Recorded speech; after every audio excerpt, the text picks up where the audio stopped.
buenas noches, hermanos. Que Dios los bendiga a todos en una manera muy especial. Muy bienvenidos también a todos los que nos están mirando desde la transmisión. Bueno, como habíamos comentado, hoy vamos a comenzar con una serie de estudios bíblicos, del cual hoy hacemos la primera parte de la introducción y mañana vamos a continuar. Y para comenzar, quiero invitarles a que abran sus Biblias en en la carta de Pablo a Timoteo, la primera carta de Pablo a Timoteo. Saben, cuando se habla acerca de la vida del apóstol Pablo, generalmente lo que se resalta son las misiones. Hablan de Pablo, hablan de misiones, de llevar el evangelio a distintos lugares del mundo, porque básicamente eso era lo que él en principio hacía, llevaba el mensaje. Pero él no era una persona, un evangelista que iba, entregaba el mensaje de salvación y desaparecía de ese lugar y no lo veían nunca más. Sino que lo que él hacía era a ese mismo lugar a donde cierta vez fue, cierta vez predicó, donde las personas creyeron y se comenzaban a congregar, él más tarde volvía a esos lugares o tenía mensajeros, ya sea Epafrodito, Demas, Timoteo, Tito, quienes iban a esos lugares y le traían información de cómo estaba ese lugar, y Pablo enviaba cartas a esos lugares para corregir lo deficiente, enseñar doctrinas y todo lo que concernía a la vida de la iglesia del Señor. Lo que va a hacer ahora Pablo en Timoteo es que a Timoteo lo pone en la iglesia de Éfeso.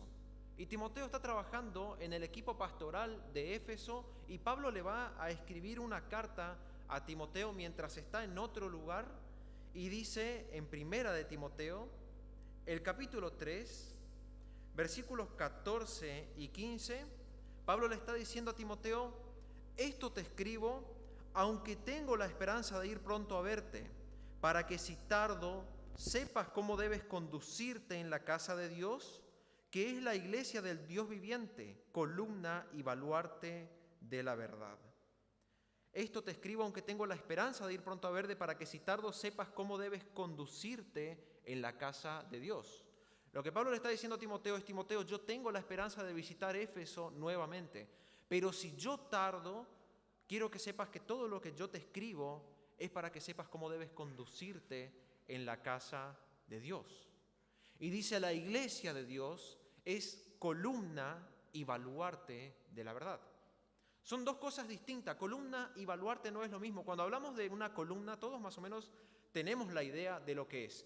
Es algo que está dentro de una construcción que soporta una carga, mantiene lo que es la estructura principal de un edificio. Eso es la columna. Y Pablo está diciendo: la iglesia tiene que ser columna de la verdad. Tiene que servir para sostener y dar forma a la verdad de la palabra de Dios. Pero además Pablo le dice a Timoteo: Timoteo, la iglesia no solo debe ser columna, también tiene que ser baluarte. Y esto es algo muy distinto, porque baluarte en la antigüedad era una construcción que sobresalía de las murallas que defendían la ciudad. Esa construcción era en forma generalmente pentagonal, en donde los soldados se podían parar encima con lanzas, con flechas, con todo el armamento que tenían y defenderse de los ataques enemigos. Entonces Pablo lo que le dice a Timoteo es: Timoteo, la iglesia tiene que ser columna para sostener la verdad y tiene que ser baluarte para defender y atacar la herejía, atacar la mentira. ¿Qué tan lejos puede llegar una iglesia, una congregación? Digámoslo congregación porque si un grupo de personas se congrega supuestamente en nombre de Dios, se congrega supuestamente en nombre de ser una iglesia, pero no defiende la verdad, ese grupo no es iglesia. Ahora, ¿qué tanto se puede desviar? ¿Qué tanto puede pasar? Bueno, hay casos muy extremos. Por ejemplo, allá por el año 1956, algunos quizás mayores se recordarán lo que pasó después, pero ahí comenzó ese movimiento. En Indianápolis, Indiana, Estados Unidos, se levanta un joven predicador carismático llamado Jim Jones. Quizás digo Jim Jones y algunos ya saben de quién estoy hablando. Este joven carismático predicador comenzó a predicar no acerca del mensaje del evangelio, sino de la justicia social. Él era un hombre con pensamientos muy de izquierdas, hablaba en contra del capitalismo, de la igualdad de clases, de la igualdad social, de que todos debemos ser iguales en un país tan capitalista como Estados Unidos. Muchas personas se comenzaron a prender detrás de Jim Jones porque les gustaba el mensaje, les gustaba la idea de que todos sean iguales, de que nadie esté por encima, de que nadie se quede con el fruto de su trabajo, y eso pegaba mucho dentro de la sociedad.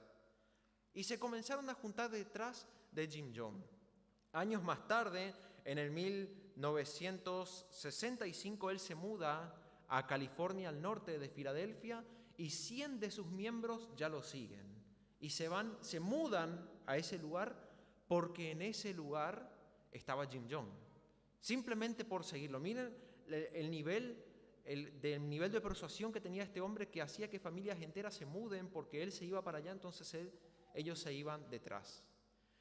Sin embargo, años más tarde, tras la predicación de él, de que todos debemos ser iguales y esto y lo otro, algunas personas comenzaron a notar como que no cuadraba lo que este hombre explicaba, lo que este hombre enseñaba con lo que la Biblia decía. Y 8 personas de una iglesia de más de 1000 miembros se retiraron de la congregación.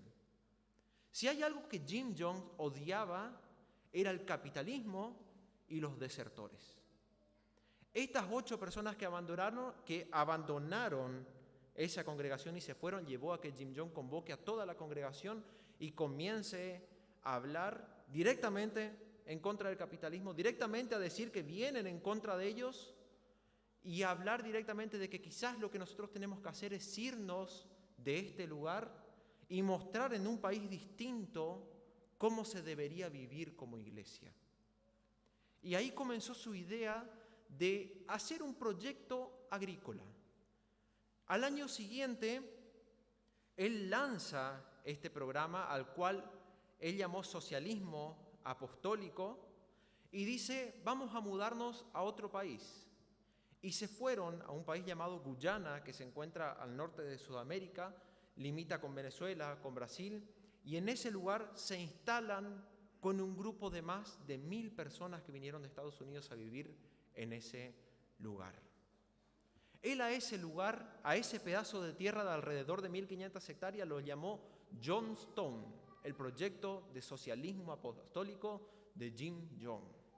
Y a eso le llamaban iglesia. Ahora, la cosa no se quedó ahí, sino que iba escalando en la medida que Jim Jones seguía predicando y diciendo, ustedes tienen que ser fieles a mí y tienen que demostrarme su fidelidad. Y cada tanto hacía reuniones en donde llamaba a las personas y decían, ¿realmente sos fiel? A ver, tomá este vaso de veneno. Y le daba un vaso con un jugo cualquiera. Y la persona se lo tenía que tomar o no, si decía que era fiel o no. Pero nunca le puso veneno, siempre era algún jugo. Entonces estaba ahí y ellos de alguna manera probaban su fidelidad a él tomando de ese líquido. Ellos comenzaron a armarse. No las personas, sino el grupo que estaba alrededor de Jim Jones, y no permitía que las personas salgan de ese lugar, y hay muchos que empezaron a darse cuenta de que acá está pasando algo muy peligroso. Decían, ¿cómo podemos hacer para salir si las personas que nos dicen pueden irse están ahí armadas, esperando a que apenas salgas y te metan en la selva? Ellos te metían unos tiros.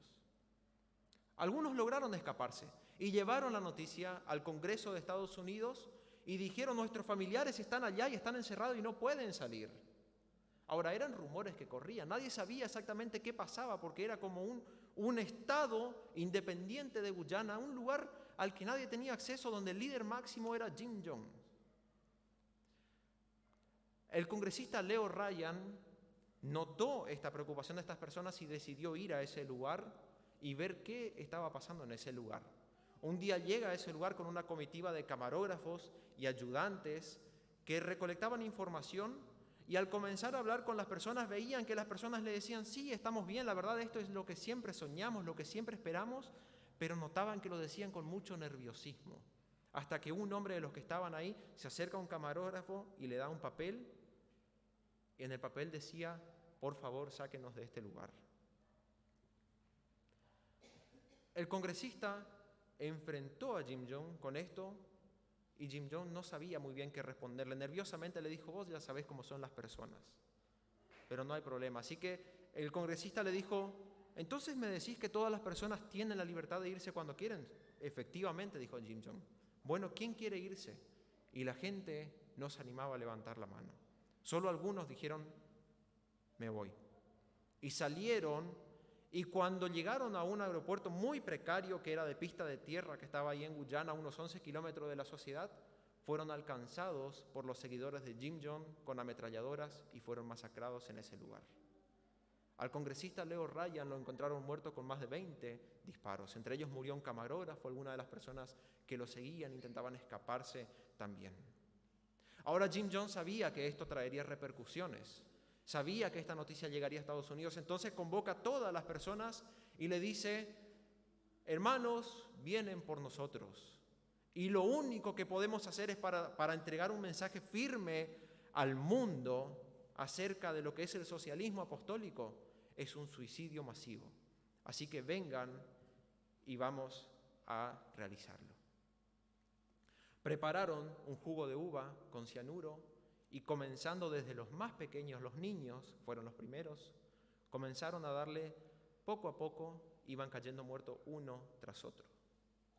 Cuando el ejército de Estados Unidos llegó a ese lugar, se encontró con que había 913 personas muertas, de las cuales más de 300 eran niños menores de edad, totalmente inocentes, que murieron por el capricho de un hombre.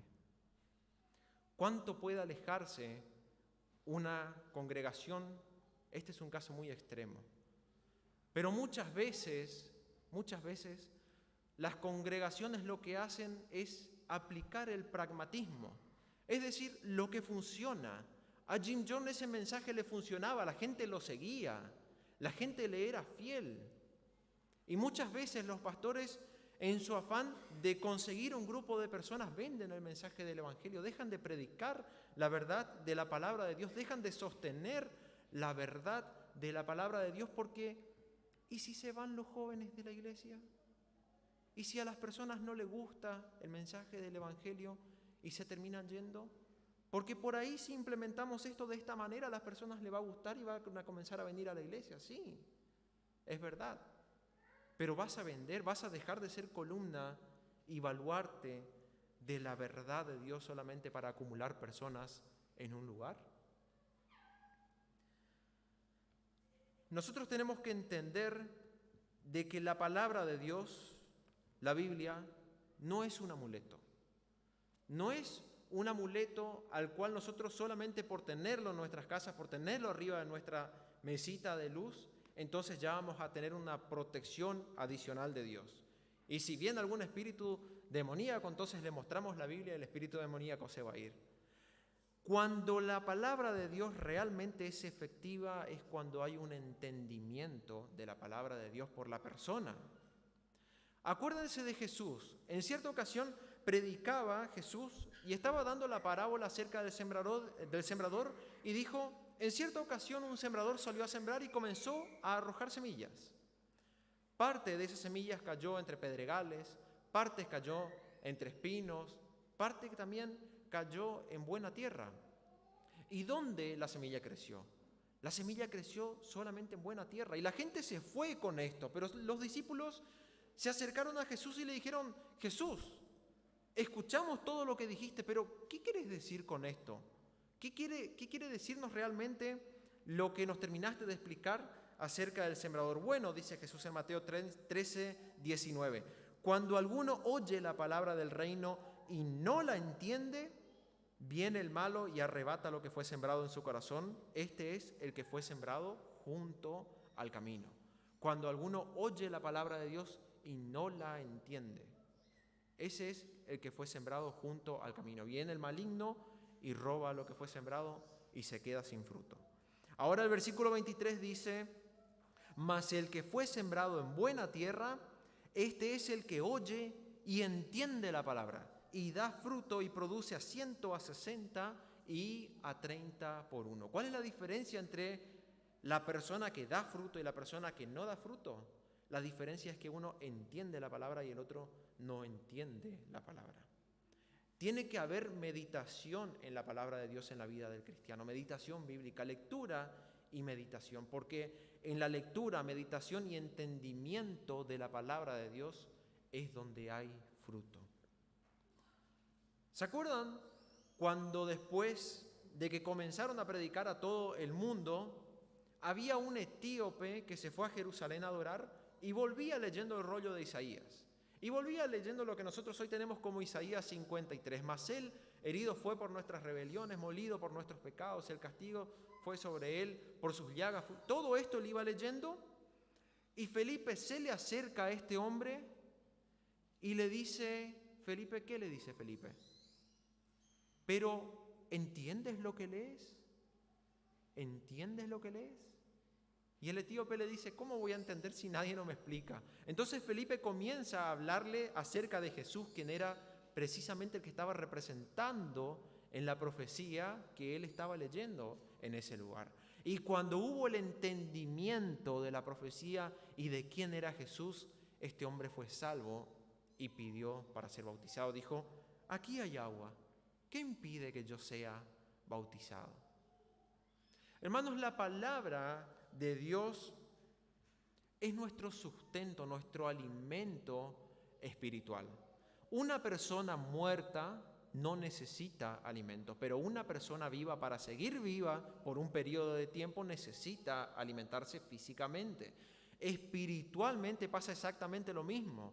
Una persona que no es cristiana no tiene vida espiritual, por ende no va a necesitar alimento espiritual.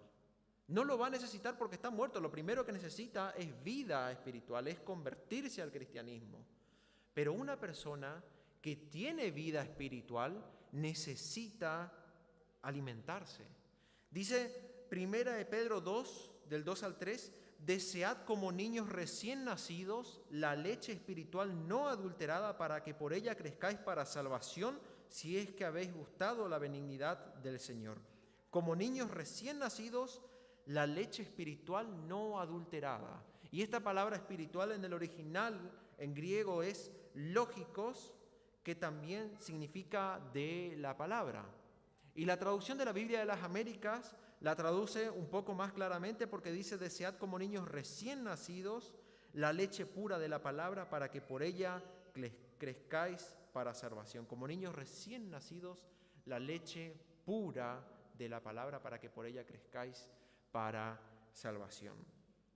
Johnny nos habló hoy acerca de Jesús y la tentación. Cuando Satanás se acercó a Jesús y lo tienta con la misma palabra de Dios, noten lo que hace Jesús. Le responde también con la palabra de Dios. Y le dice Jesús en Mateo 4:4, y respondió y dijo, escrito está, no solo de pan vivirá el hombre, sino de toda palabra que sale de la boca de Dios. Sí, de pan vivirá físicamente, pero para vivir espiritualmente necesita el abrir de la boca de Dios, necesita la palabra de Dios, que es la Biblia. Jesús tomó este pasaje porque si Jesús dijo escrito está, quiere decir que tenemos que volver para atrás en la Biblia y en algún lugar va a estar escrito. Jesús tomó esto de Deuteronomio capítulo 8, versículos 1 al 3, donde dice, cuidaréis de poner por obra todo mandamiento que yo os ordeno hoy, para que viváis y seáis multiplicados, y entréis y poseáis la tierra que Jehová prometió con juramento a vuestros padres. Y te acordarás de todo el camino por donde te ha traído Jehová tu Dios estos 40 años en el desierto, para afligirte, para probarte, para saber lo que había en tu corazón, si habías de guardar o no sus mandamientos, y te afligió, y te hizo tener hambre, y te sustentó con maná, comida que no conocías ni tú ni tus padres, para hacerte saber que no solo de pan vivirá el hombre, mas de todo lo que sale de la boca de Jehová vivirá el hombre. Jesús conocía las Escrituras y cuando fue tentado por Satanás se defendió con las Escrituras. La pregunta es, cuando tenés una tentación, ¿podés defenderte con las Escrituras? Bueno, para eso tenemos que tener conocimiento de las Escrituras. Dijimos que físicamente una persona necesita de alimento para mantenerse viva. Vamos a ver qué puede pasar con una persona, un caso en la Biblia, con una persona que no se alimenta físicamente y hasta dónde puede llegar. Vamos a ir a Segunda de Reyes, el capítulo 6, porque vamos a leer un caso que pasó dentro del pueblo de Dios y sería algo totalmente impensado que alguien haga una cosa así. Sin embargo, la Biblia nos relata de que esto pasó. Segunda de Reyes 6, del versículo 24 en adelante dice: después de esto aconteció que Ben-Hadad, rey de Siria, reunió todo su ejército y subió y sitió Samaria. Y hubo gran hambre en Samaria a consecuencia de aquel sitio, tanto que la cabeza de un asno se vendía por 80 piezas de plata y la cuarta parte de un cab de estiércol de paloma por 5 piezas de plata. Y pasando el rey de Israel por el muro, una mujer le gritó y dijo: salva, rey, señor mío. Y él le dijo: si no te salva Jehová, ¿de dónde te puedo salvar yo? ¿Del granero o del lagar? Y le dijo el rey: ¿qué tienes? Ella respondió: esta mujer me dijo: da acá tu hijo y comámoslo hoy, y mañana comeremos el mío. Cocimos pues a mi hijo y lo comimos.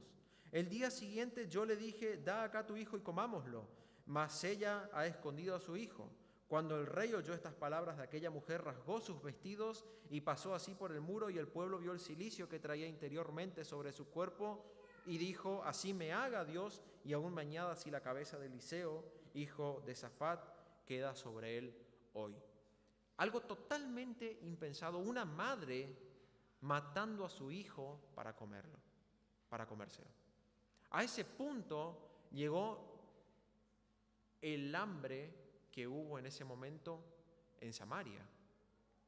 Ahora miren que no fue solo el matar a un hijo, sino qué pasaba con las cosas. La cabeza de un asno se vendía por 80 piezas de plata.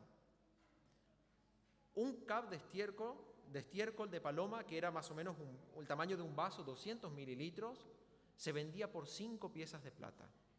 Para que tengan una idea, a Jesús lo vendieron por 30 piezas. Y en ese momento la cabeza de un asno se vendía por 80 piezas de plata. Eran precios totalmente desubicados para lo que estaban ellos comprando. El hambre llevó a que a esta mujer no le importe, o quizás a pesar del dolor que sentía, mate a su propio hijo con tal de sobrevivir. Ahora, físicamente, ¿cómo funciona la ingesta de alimentos dentro del cuerpo humano? Bueno, cuando nosotros ingerimos un alimento, lo primero que hace nuestro cuerpo es descomponerlo y pone la glucosa de ese alimento en la sangre para que las células se alimenten inmediatamente. El restante, el hígado lo almacena en forma de glucógeno, y el restante, si hay de más, se almacena como grasa en el cuerpo. Cuando una persona pasa un tiempo determinado sin comer, no tiene ese alimento que viene directamente del alimento que constantemente estamos ingiriendo, entonces tiene que comenzar a hacer al revés. Lo primero que hace es va a consumir toda la glucosa que hay en la sangre.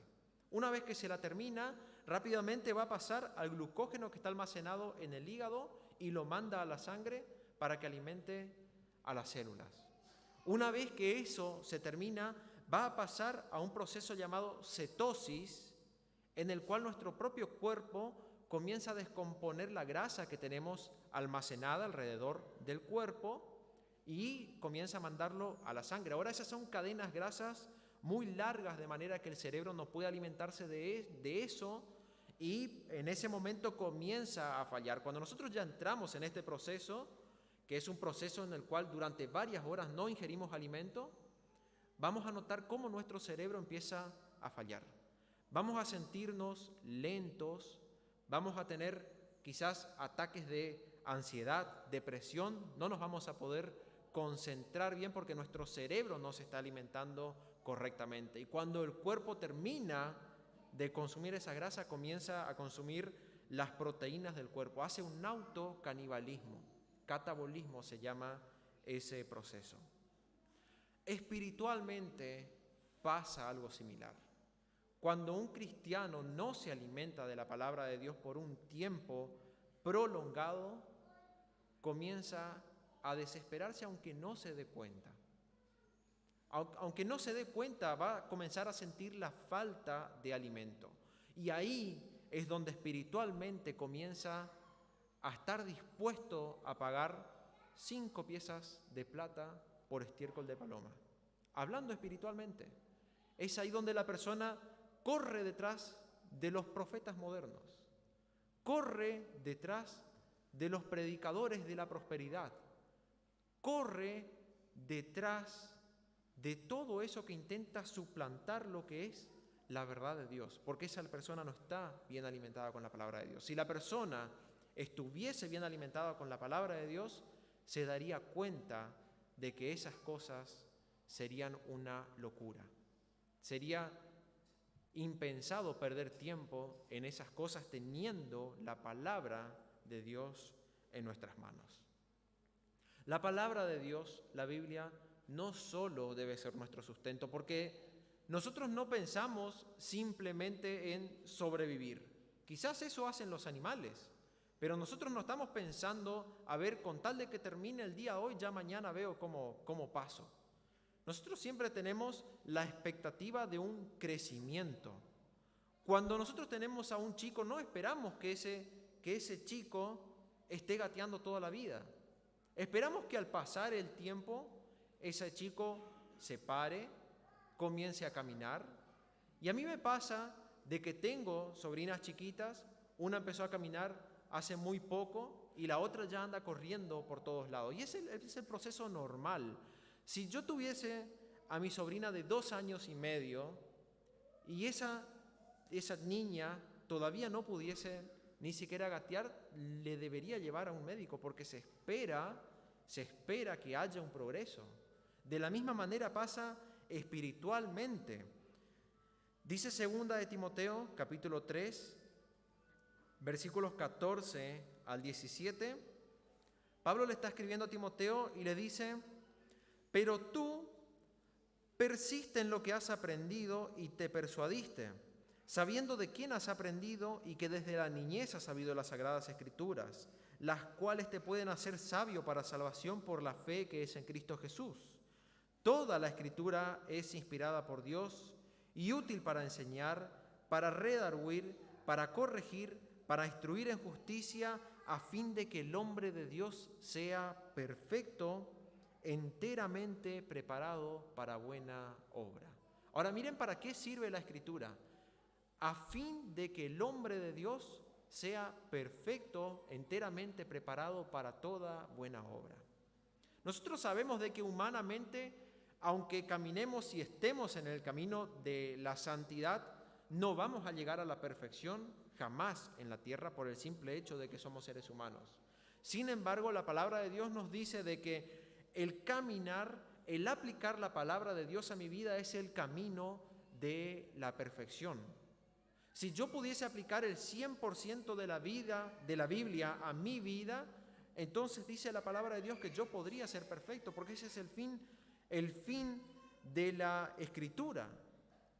Miren, en Efesios capítulo 4, del versículo 11 al 14, nos va a decir el apóstol Pablo que Jesús estableció pastores y maestros para que no seamos como niños fluctuantes llevados por cualquier viento de doctrina. Jesús estableció dentro de la iglesia pastores y maestros para que no seamos como niños fluctuantes llevados por cualquier viento de doctrina.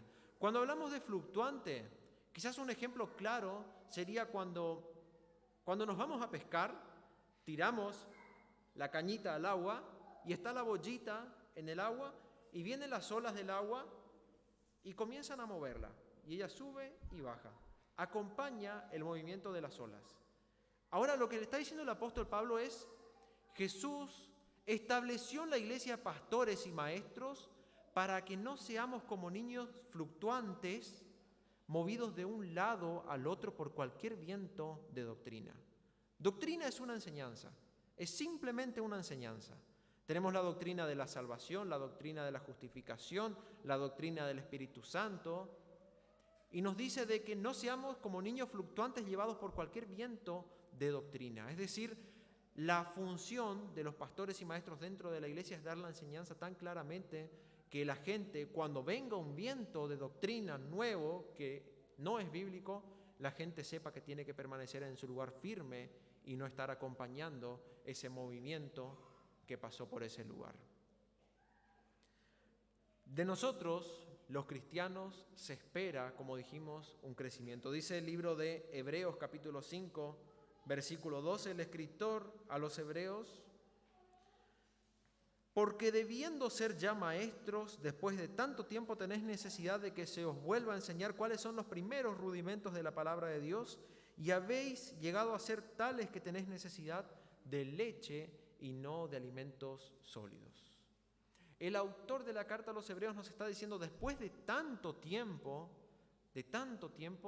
se esperaría que ustedes no estén necesitando que se les explique de vuelta cuáles son las bases del cristianismo. Lo que está diciendo el autor del libro de los Hebreos es, a medida que pasa el tiempo, el cristiano debe crecer en el conocimiento de la palabra de Dios. Dice, porque ustedes, con el tiempo que pasaron, deberían ser ya maestros de la palabra en cuanto al conocimiento. Sin embargo, dice, hay que enseñarles de vuelta los primeros rudimentos, las bases del cristianismo.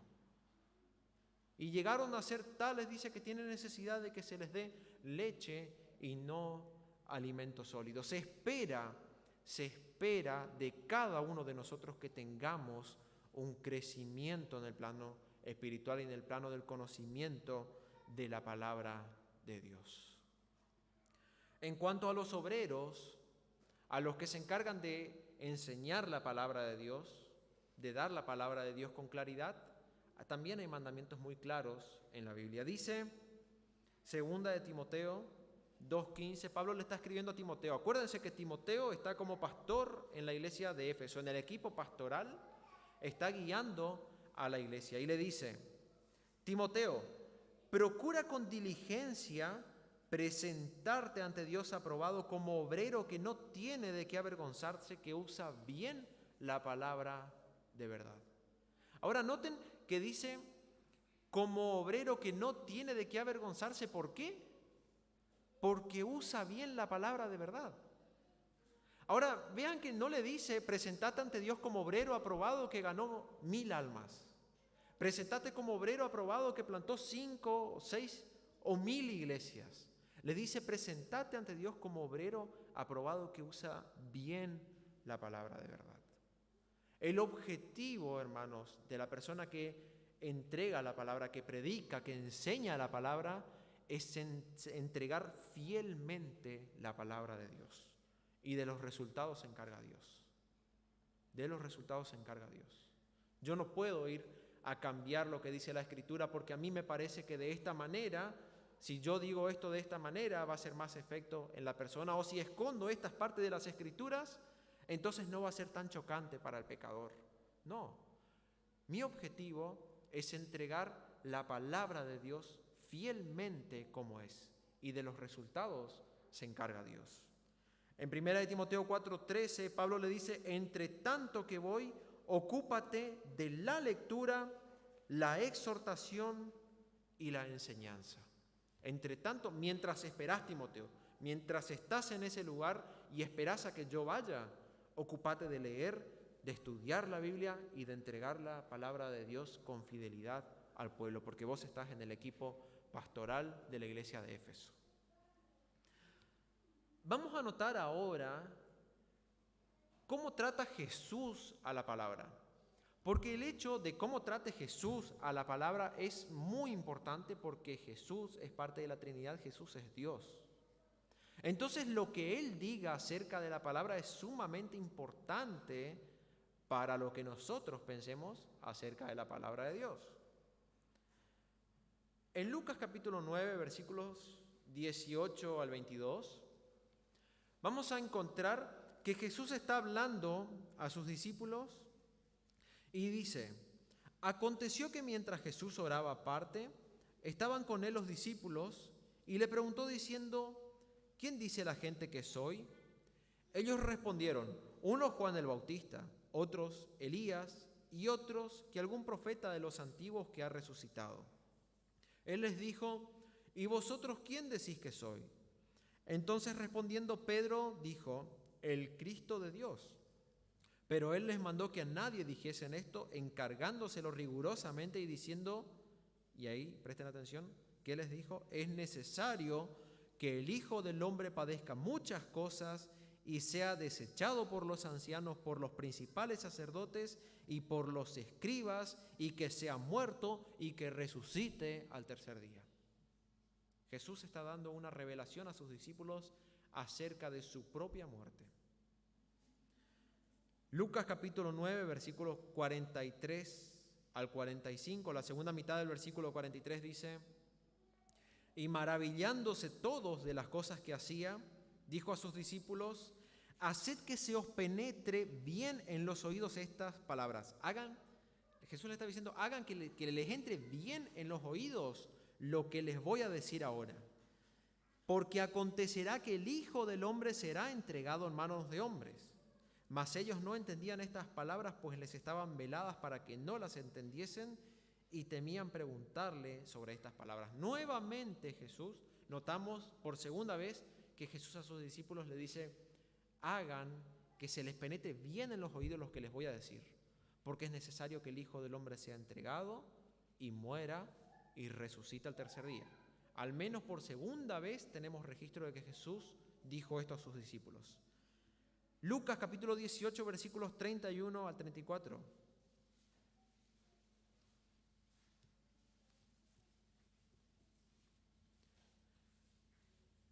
Tomando Jesús a los 12 les dijo, he aquí subimos a Jerusalén y se cumplirán todas las cosas escritas por los profetas acerca del Hijo del Hombre, pues será entregado a los gentiles y será escarnecido y afrentado y escupido, y después que le hayan azotado, le matarán, mas al tercer día resucitará.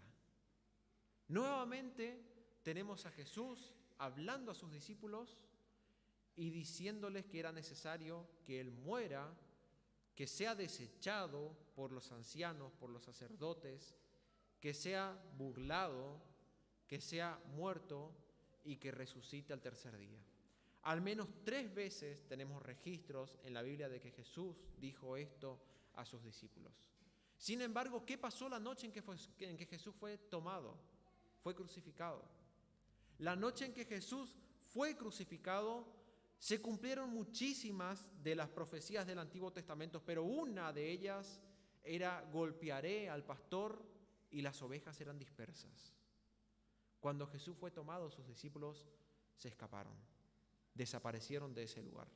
Y ahí vamos a ver a Pedro incluso negando a Jesús, negando conocer a Jesús.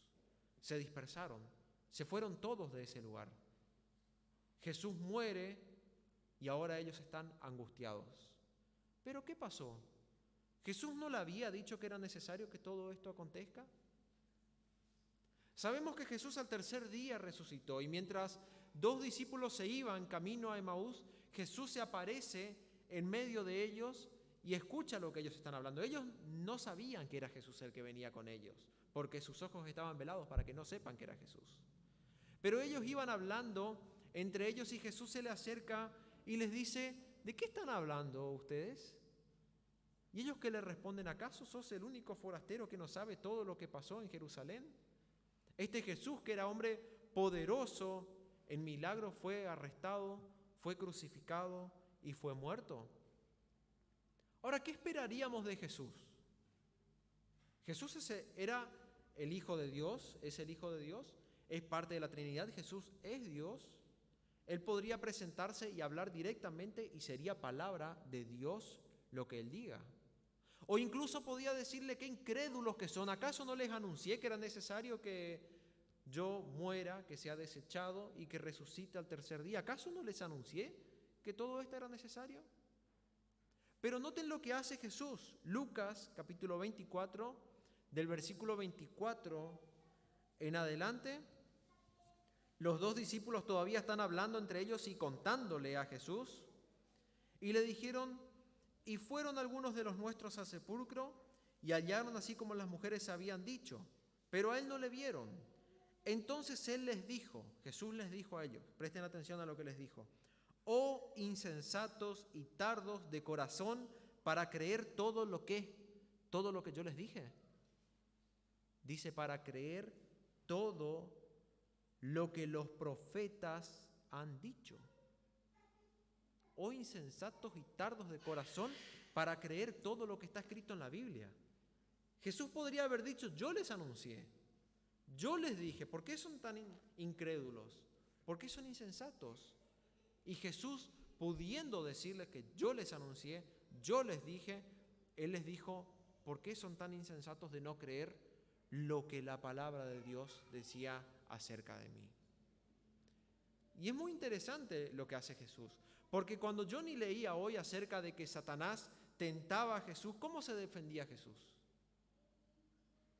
Jesús se defendía diciendo, escrito está. Ahora, si Jesús es Dios, ¿por qué no le decía a Satanás, alejate porque yo soy Dios y yo digo esto y digo lo otro y ya está? ¿Por qué era tan importante que quede registro el hecho de que el mismo Jesús se defendía de Satanás con la palabra de Dios, siendo él mismo Dios? Quizás esto era un mensaje para nosotros de que la verdad y todo nuestro armamento en contra del ataque de Satanás lo tenemos en la palabra de Dios. Jesús mismo nos dio este ejemplo, defendiéndose a través de la palabra de Dios, mostrando la palabra de Dios a pesar de poder decir él mismo, yo digo tal cosa porque yo soy Dios y punto final.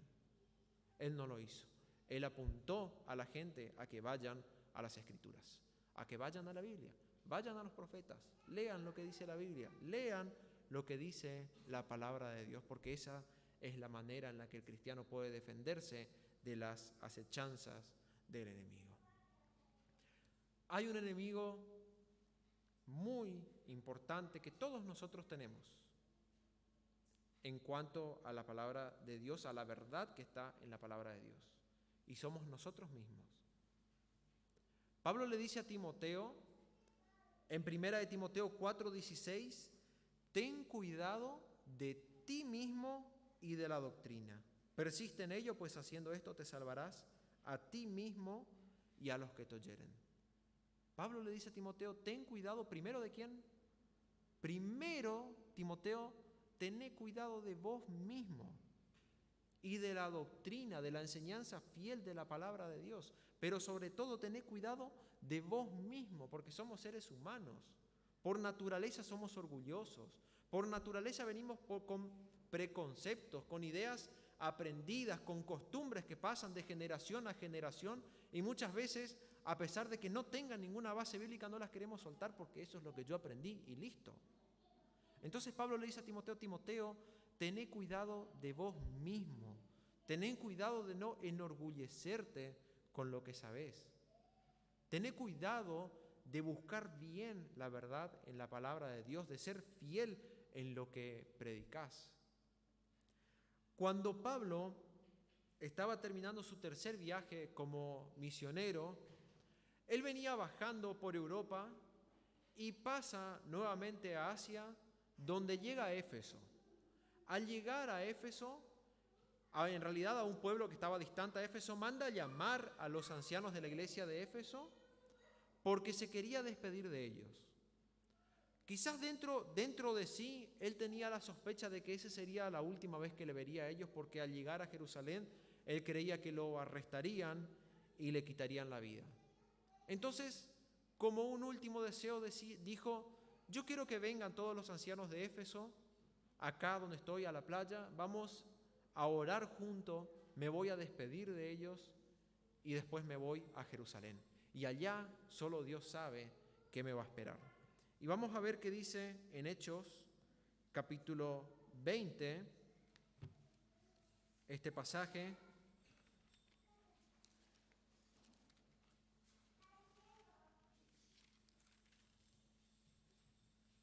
Hechos, capítulo 20, del versículo 28 al 30, Pablo está hablando a estas personas, a este grupo de ancianos de Éfeso, y le dice, por tanto, mirad por vosotros y por todo el rebaño que el Espíritu Santo os ha puesto por obispos, para apacentar la iglesia del Señor, la cual Él ganó por su propia sangre. Porque yo sé que después de mi partida entrarán en medio de vosotros lobos rapaces que no perdonarán al rebaño. Y de vosotros mismos se levantarán hombres que hablen cosas perversas para arrastrar tras sí a los discípulos. ¿Cuántos casos de estos conocemos? De personas que comienzan como buenos predicadores de la palabra de Dios, pero al pasar el tiempo se les sube la soberbia, se enorgullecen, comienzan a predicar otras cosas o se desvían totalmente del mensaje verdadero. Pablo le dice a los ancianos de Éfeso: tengan cuidado, miren por el rebaño sobre el cual el Espíritu Santo les puso a ustedes como obispo, y cuídense mucho, porque yo sé, dice Pablo, de que después de mi partida van a venir hombres perversos dentro de la iglesia que van a enseñar doctrinas distintas a las que tenemos reveladas en la palabra de Dios. Y le dicen: incluso les digo más, de ustedes mismos se levantarán hombres que hablen cosas perversas y lleven tras sí al rebaño de Dios. Arrastren consigo en su mentira a otros hombres. Tenemos casos en la palabra de Dios. Juan nos habla de Diótrefes. Nos dice: quisimos llegar a ustedes, les dice a las personas de la iglesia, pero Diótrefes no nos recibe porque él siempre quiere tener el primer lugar. Tenemos el caso de Demas, quien fue un fiel colaborador de Pablo, hasta que al final vemos como Pablo le dice a Timoteo: Demas me ha desamparado, me ha abandonado. Hombres que comienzan bien, pero terminan desviándose. Nosotros debemos tener cuidado, en primer lugar, de nosotros mismos, de nuestro orgullo, de nuestra soberbia, para poder mantener fiel la palabra de verdad.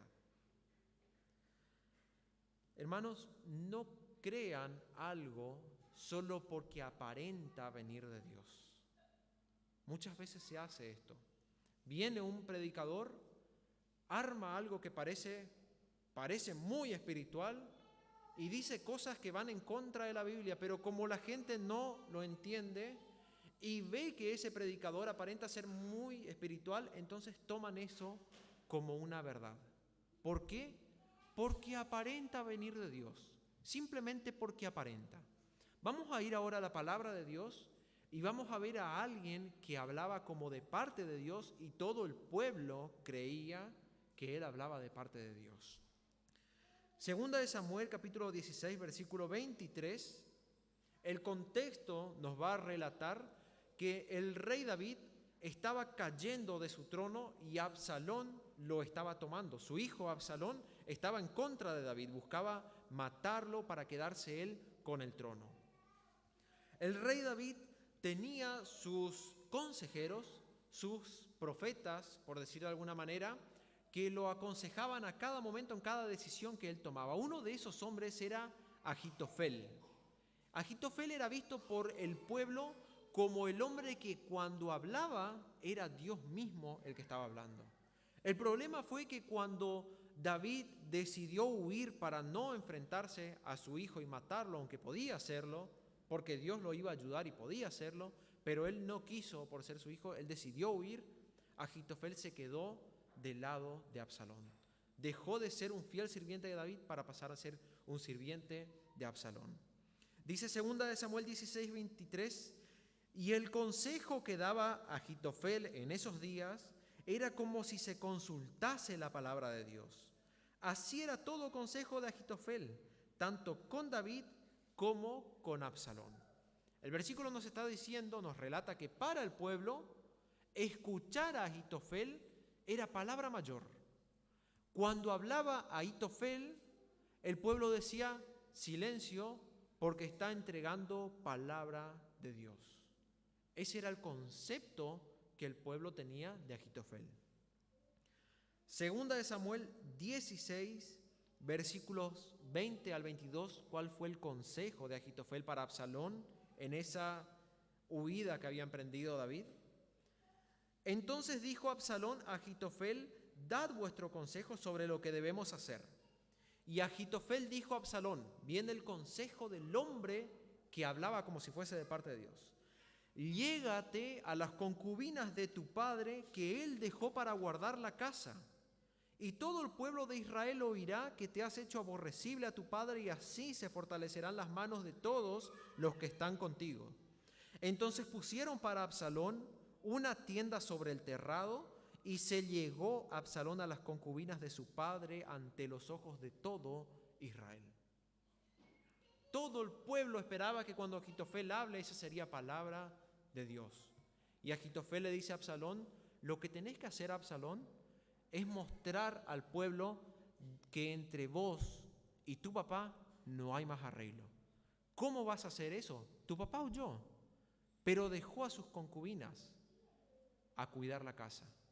Lo que vamos a hacer es, vamos a hacer una carpa en el terrado, en un lugar muy visible, y vas a entrar con una por una de todas las concubinas, te vas a acostar con ellas, y de esa manera todo el pueblo va a entender que te hiciste aborrecible a los ojos de tu padre. Y el pueblo creía que cuando hablaba Agitofel era palabra de Dios. Lo creía por ignorancia. Miren lo que va a decirle ahora Agitofel a Absalón. Segunda de Samuel 17, versículos 1 al 3. Entonces Agitofel dijo a Absalón: yo escogeré ahora 12,000 hombres y me levantaré y seguiré a David esta noche, y caeré sobre él mientras está cansado y débil de manos, y lo atemorizaré. Y todo el pueblo que está con él huirá, y mataré al rey solo. Así haré volver a ti todo el pueblo, pues tú buscas solamente la vida de un hombre, y cuando ellos hayan vuelto, todo el pueblo estará en paz.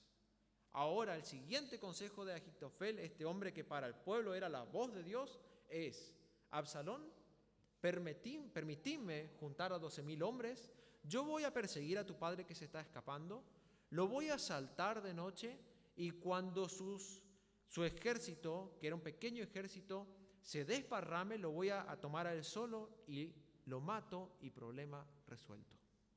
Consejo del hombre que cuando hablaba el pueblo creía que era la palabra de Dios entregada a su pueblo.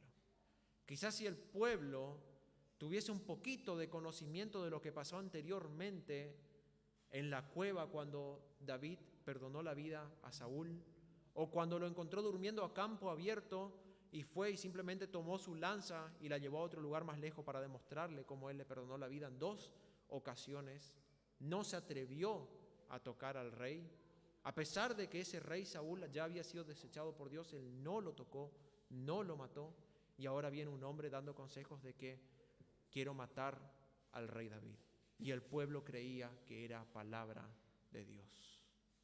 Es lo que hace la ignorancia de la Biblia. Hace que las personas crean que algo es de Dios simplemente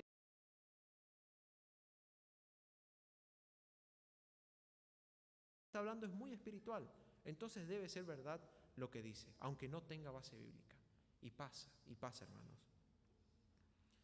Dice 2 Corintios 11, 14 al 15, y no es maravilla porque el mismo Satanás se disfraza como ángel de luz. Así que no es extraño si también sus ministros se disfrazan como ministros de justicia.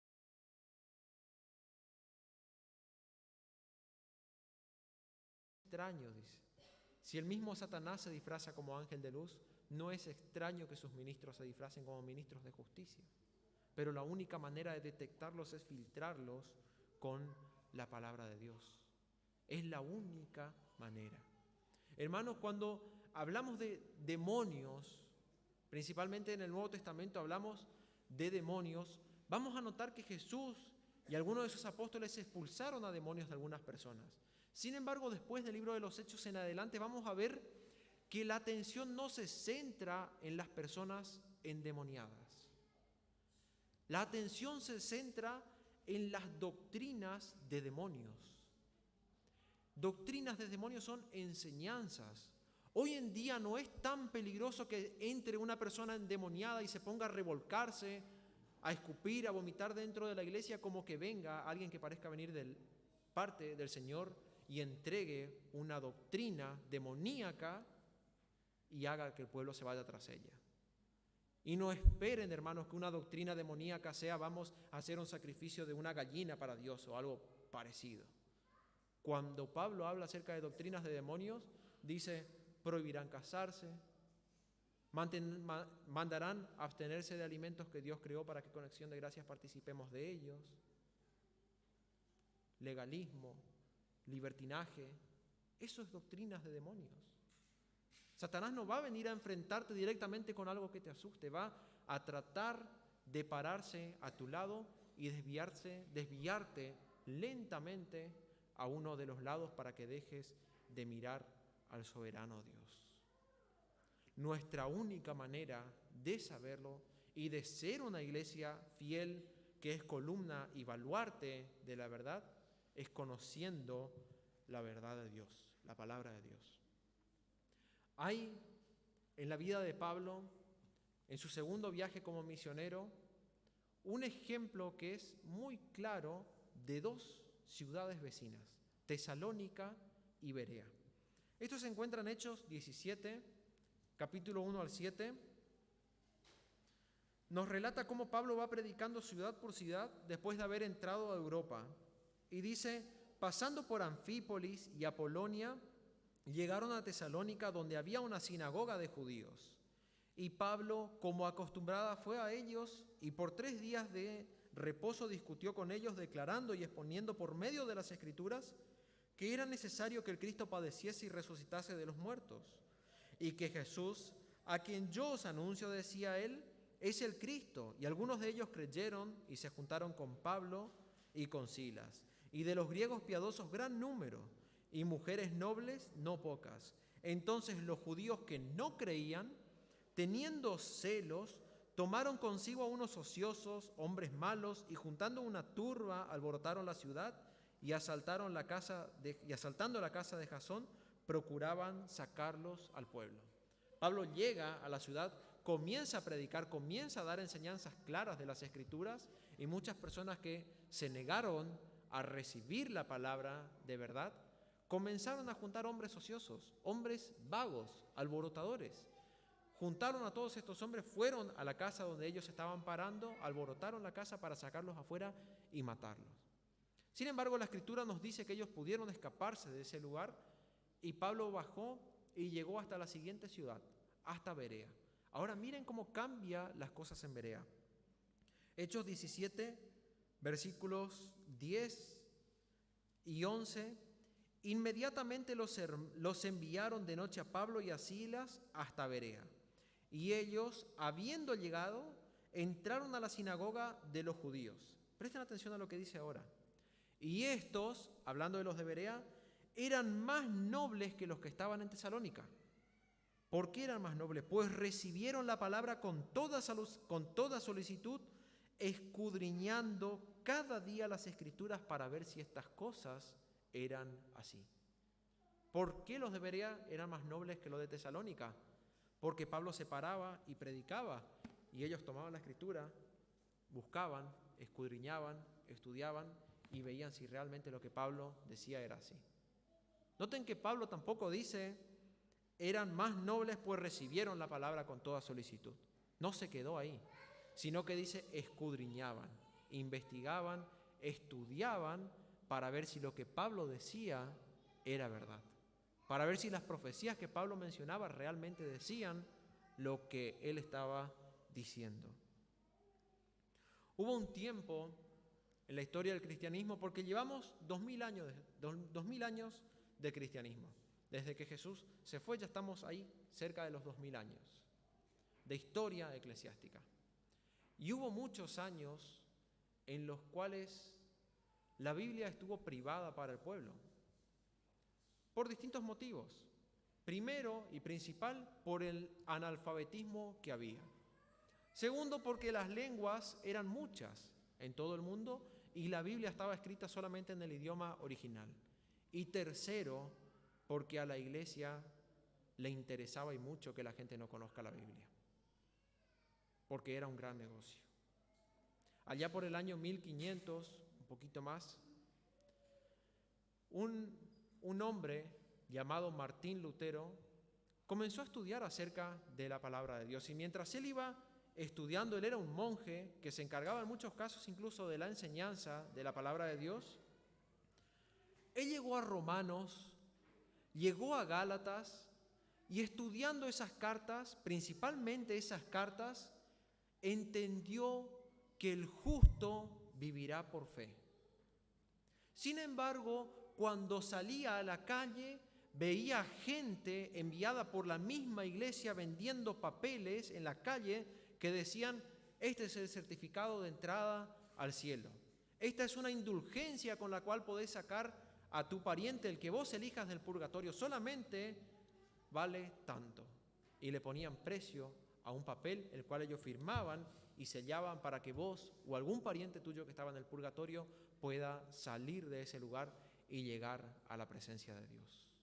Y él se dio cuenta que esto no cuadraba. ¿Cómo puede ser que si el justo vivirá por fe, vivirá por gracia, cuando salgo afuera, noto que ahí afuera se están vendiendo indulgencias?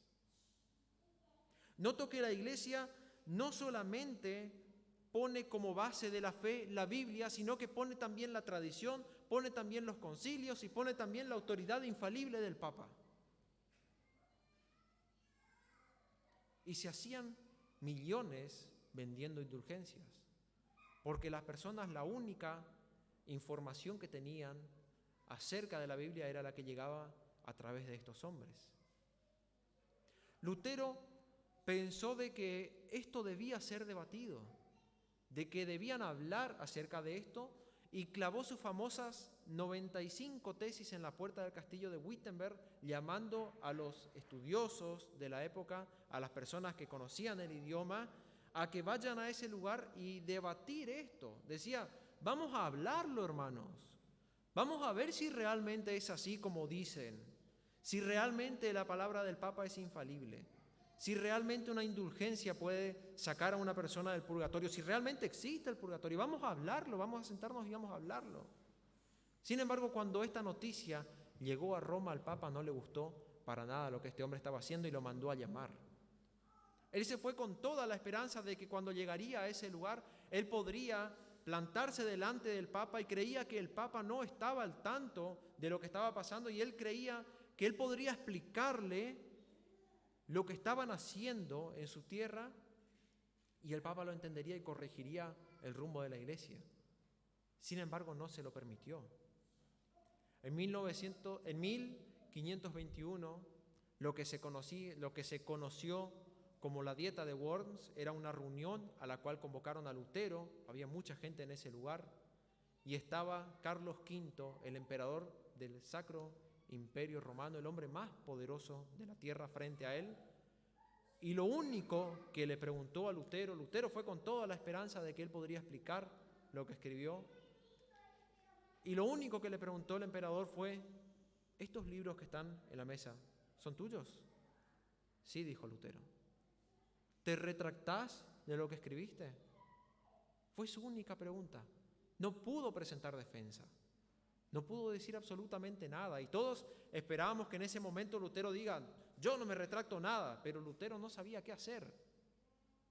Lutero se comenzó a desesperar, y lo único que alcanzó a decir es: necesito que me den tiempo para pensar, denme 24 horas que voy a pensar. Y fueron 24 horas de angustia tremenda la que pasó Lutero durante esa noche y todo el día siguiente, de oración, de lucha, de decir: ¿qué hago? Él sabía que si respondía que no se retracta, su cabeza tendría precio y lo perseguirían para matarlo, porque era lo que comúnmente hacían con lo que ellos denominaban los herejes, los que levantan enseñanzas en contra de la iglesia. Al otro día, Lutero llega nuevamente a ese lugar y le preguntan: bien, Lutero, ¿cuál fue tu decisión?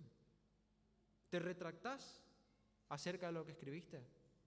Y lo que Lutero dijo fue lo siguiente: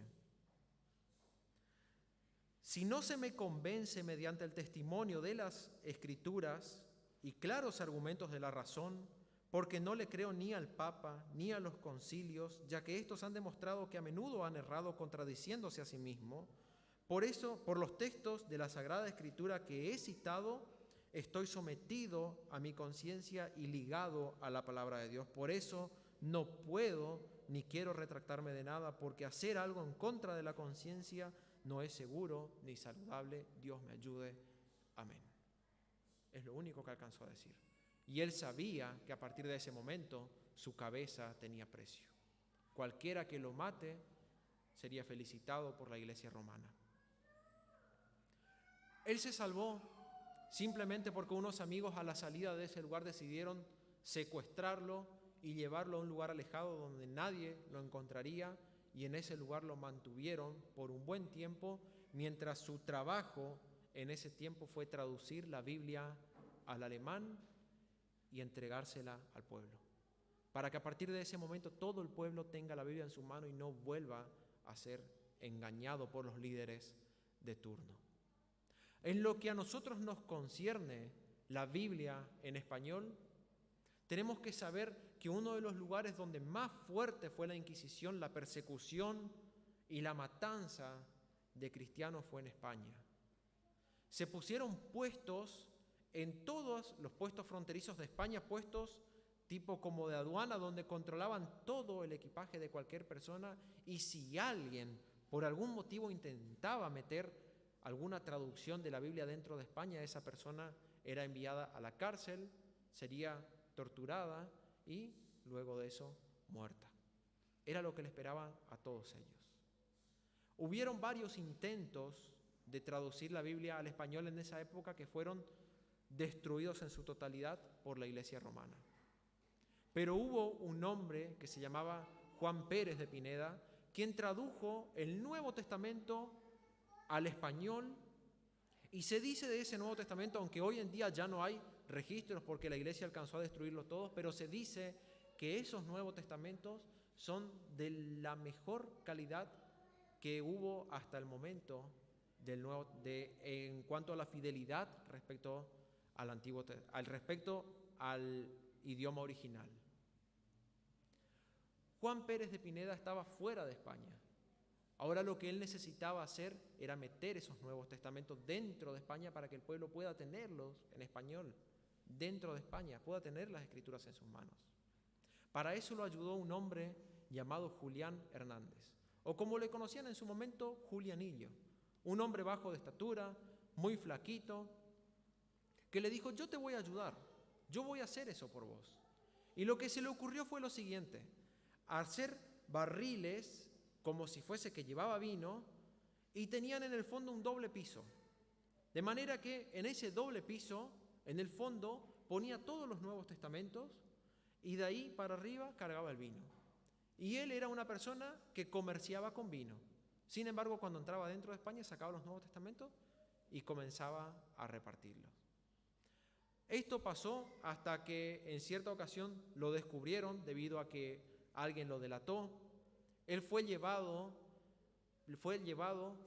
torturado durante 3 años y finalmente fue quemado vivo en la hoguera.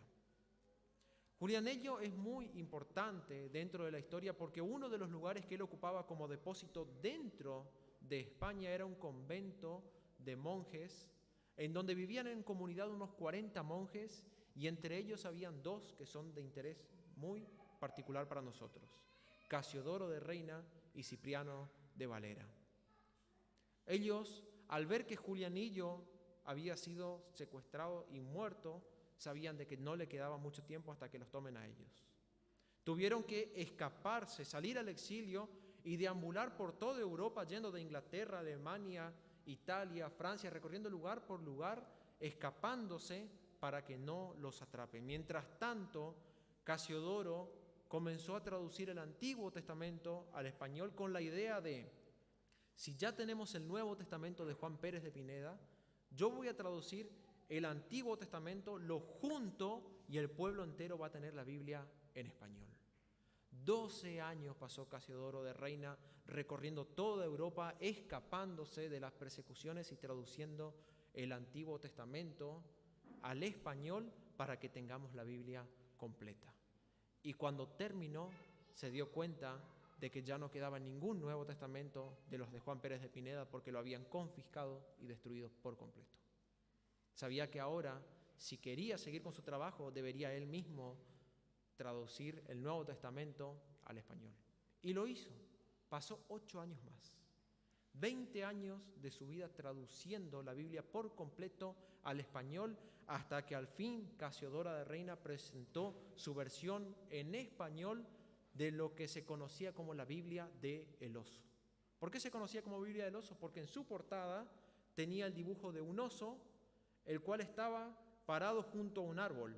Ese árbol tenía un mazo colgado, el mazo había golpeado el árbol y en la hendidura que había hecho había un panal de miel y el oso estaba comiendo de ese panal de miel.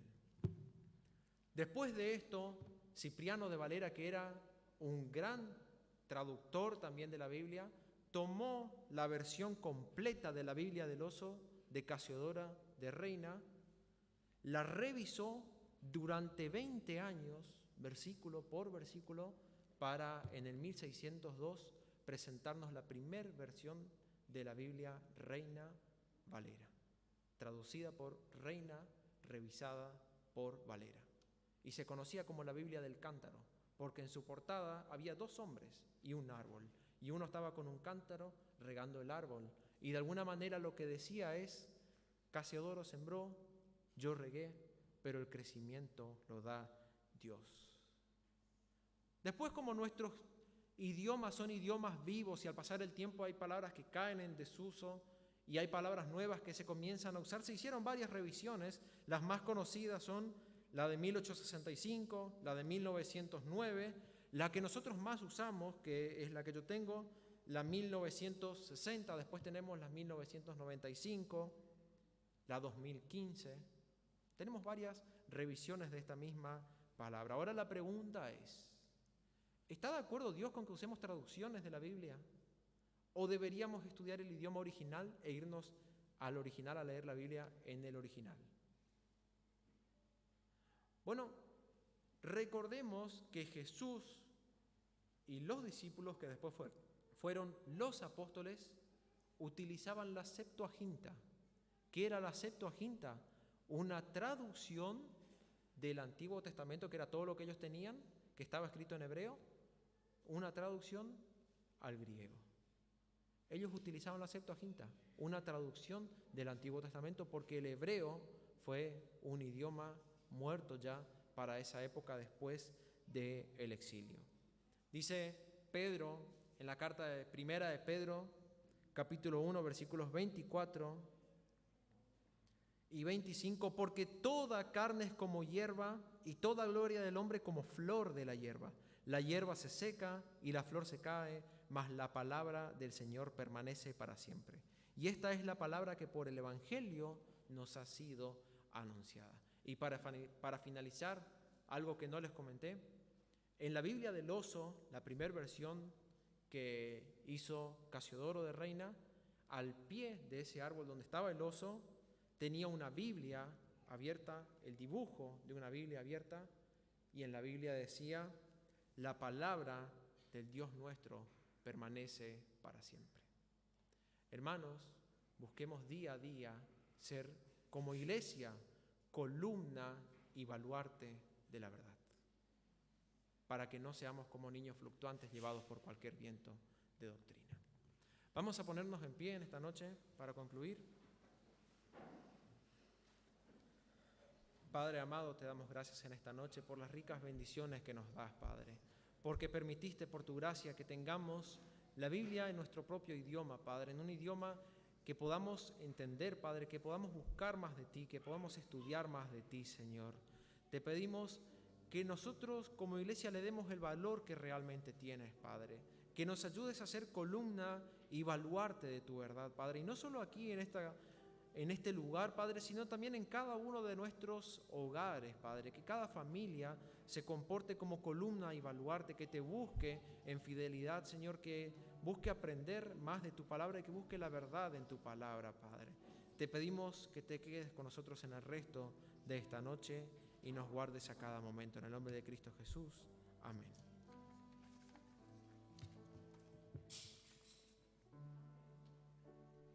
Amén, amén. Gracias, Matías, por la palabra y la enseñanza tan importante que nos has traído esta noche. Y para todos aquellos que nos están siguiendo por internet, hasta aquí termina la reunión de esta noche, la transmisión. Nos vemos mañana a las 9:30 de la mañana.